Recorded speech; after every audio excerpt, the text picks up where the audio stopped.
YouTube. Well, today I'm going to show how to fix back cushions on a sectional.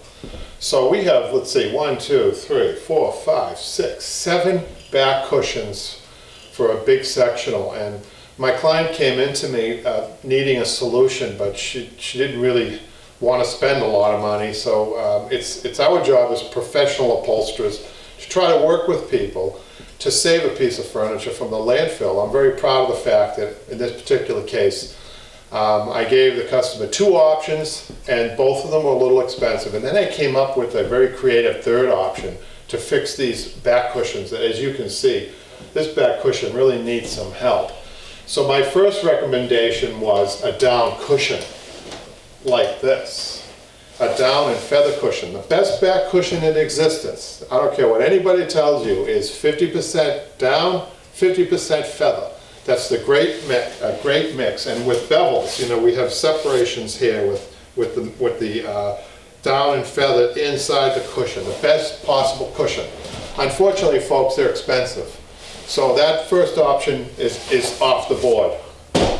And so the second option I had for the customer was, what about foam and Dacron? And if you're going to do a foam and Dacron cushion, folks, you know, you need a good foam. You need a high density polyurethane, mid firmness foam. That's what I use. This is a Cal 117 graded foam, so that's also a bonus, but it also provides a little bit more oomph. Not a bad filling, not my first choice. Guess what? A little bit too expensive on 7 cushions. That option's gone. So I thought, oh, how am I going to save these cushions? Because the fabric has some life. So I came up with a very creative third solution. So let's just put our cushion down and show you. I want to show you first. Look at that cushion I'm getting from the other cushion. This is a redesigned cushion. My idea, I'll show you in a minute. What I did was added a little envelope of down feather that I made. And I was actually able to get the cost per cushion down to $50 for this customer per cushion. I think that's a pretty good deal considering what the difference is in price. Now look, the height it added. I mean, we're talking what this looked like originally, and it really looks like a good cushion. I'm proud of that. So let's show you how I did it. So let's put this over here. Let's bring our bad cushion up here again. Okay, so let me show you what I did. First, you're going to unzip this. When I unzip this for the client, I realized she's got some loose feathers, but that's okay. They sometimes work their way through. So the original manufacturer did use down and feather, but they put in a Dacron mix in there. That's always a bad idea, because what happens eventually is that the down and feather clings to the Dacron, and then it gets to be very lumpy. So again, the customer didn't want to spend a lot of money, so I'm not reconditioning what's there, but I'm going to improve it by... So what I did was I made these envelopes. I got some downproof ticking, and I put some down in here, and I closed it all up to make these little square envelopes. And then what I'm going to do is I'm going to fold these little square envelopes into 3, and then I'm going to push this up. I'm going to fill the bottom of the cushion. So the nice thing about using the down is it really incorporates the rest of the cushion quite nice. So when I did one, I looked at it, I closed it up, and I didn't like it. I thought I could put more. So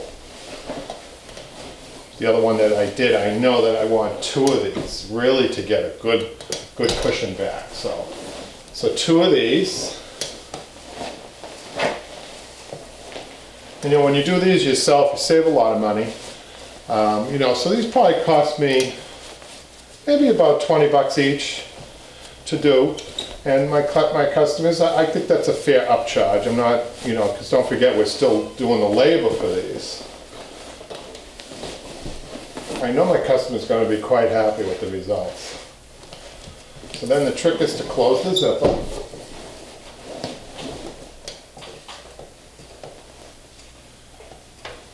Once in a while, something sticks to the zipper. So you have to be careful, make sure that that slide is free. So, the other cushion that I did was a straight cushion. It didn't have a T. This one has a T, so I think what I'm going to do is put a little loose Dacron in that cushion. I'll show you, just to give it a nice little finish. it's definitely getting the height back. I'm really happy with this. It's really incorporating itself nicely to the old manufacturer's filling. Hold on one second. I'm going to come over here and get my Dacron. I always keep a handy supply of Dacron in a bag. Usually it's scrap Dacron from other jobs. And what I'm going to do is I'm going to fill the top part of the T cushion first, flip the cushion and fill the other side. So I'm taking a piece of Dacron that looks pretty much this size. I'm going to work it inside. I'm going to flip the cushion and get the other one.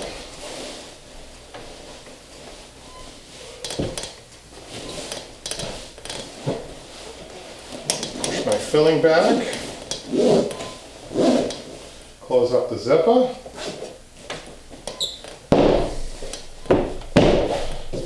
You know, sometimes I'm as proud of something like this that I've done as I am for upholstered furniture, you know, fully upholstered piece. I'll tell you why, because when you look at a sectional, you are talking probably about 60 cubic feet of landfill space that would take up. Now the client was really on the fence. If this was more than $50 a piece, I think that she probably wouldn't have done it. Therefore, it would have been thrown away, adding to the landfill. I think, don't forget folks, upholsterers are the best recyclers out there in my opinion. We save landfill space combined. I haven't added up the numbers, but I think it's an incredible amount.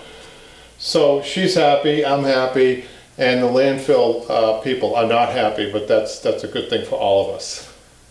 Well, I'll see you again.